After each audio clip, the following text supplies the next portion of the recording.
You can't get to heaven. It says in the Bible, it is only through many tribulations that we enter the kingdom of heaven. Anything. Dear Fr.J.Corapi, this is nicely typed. My name is Hogan, and I am in first grade at Our Lady of Perpetual Help Catholic School. Could you please answer my questions? Yes, Hogan, I'm going to do it. I put you right at the head of the list here. Number one, very good, very intelligent questions here. Why does God not take away all of the evils so we can be free from temptation? Very, very excellent question, huh? Really good. Okay. That's another way I could, turn it around and the perennial question, why does God permit evil? You remember I addressed that before, and I referred to the cross. God permits evil in order to draw greater good out of it. And I know every one of us has to proceed in the way that we understand. We're all different. We all come from different backgrounds, different perspectives. We're kind of the sum total of the genetics we were born with, the experience we've had throughout the course of our lives, and that all goes together to make up the unique individual each one of us is. And since I'm at this point in time the one standing here being asked the questions, I have to answer the questions from my perspective. I realize fully that some of these involve some degree of personal opinion. Some of them, though, are pretty straightforward doctrinal or moral questions. This one, I believe, is pretty much a doctrinal response. It's also my personal opinion. I try to conform myself to the teaching of the church. But I realize people can have differences of opinion. But why would God permit all those evils? Well, to bring a greater good out of them. And I use analogies from my experience in life. Athletics, military, corporate world, church. I'll give you a current example. Somebody asked me last week in one of the questions, what do you do, Father, in your spare time? Like, will you have any hobbies or, being a very boring, mundane kind of guy, I told him about my grizzly bear hunt in Alaska last spring. And, we got airdropped 200 nautical miles west of Anchorage to the base camp, and then went in a small plane, the pilot and I, 128 nautical miles from the base camp, whereupon they put me and the guide in another plane, put us down in the middle of nowhere, and I do mean nowhere. Now, I'm about 60 years old, and I'm a fat old guy. In plain English, that's all. I have seen my better days. I understand what it means to be in good physical condition, because I was at one time, but I'm not the greatest physical specimen at the age of 60.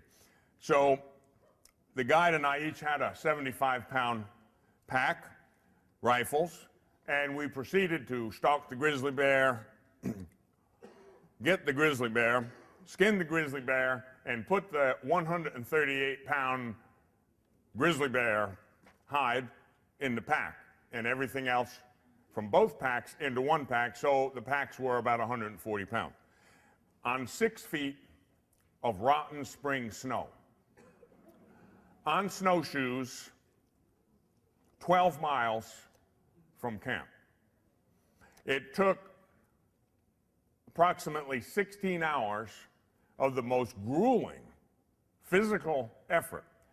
You'd walk a few steps, and even with snowshoes, you'd crash through the rotten snow.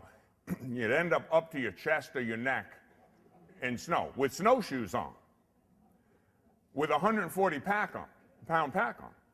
you had to try to climb up on top of the snow, get the snowshoes off, put them back on, and go. And I can't tell you how much energy you expended. I thought I was going to die. But many times in the course of my life, I thought I was going to die. And it was hard. In other words, it was a hard thing. Physically grueling, emotionally, you know, those battles, very often, those of us who know about that, those battles are fought up here. It's not a question of sore legs or a sore back or I can't do this, and, you know, it just, you will do this or else.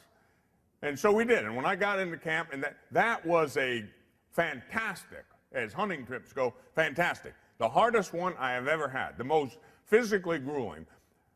I benefited from that. How? Well, as a fat old guy who has seen better days, physically speaking, it kind of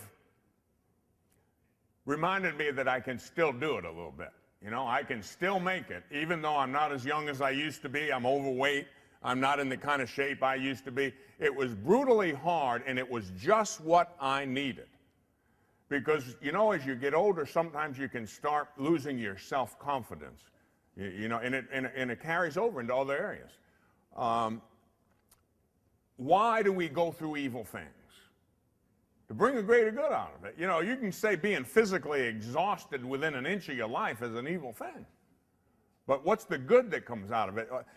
Well, physical conditioning, a sense of self-satisfaction, accomplishment.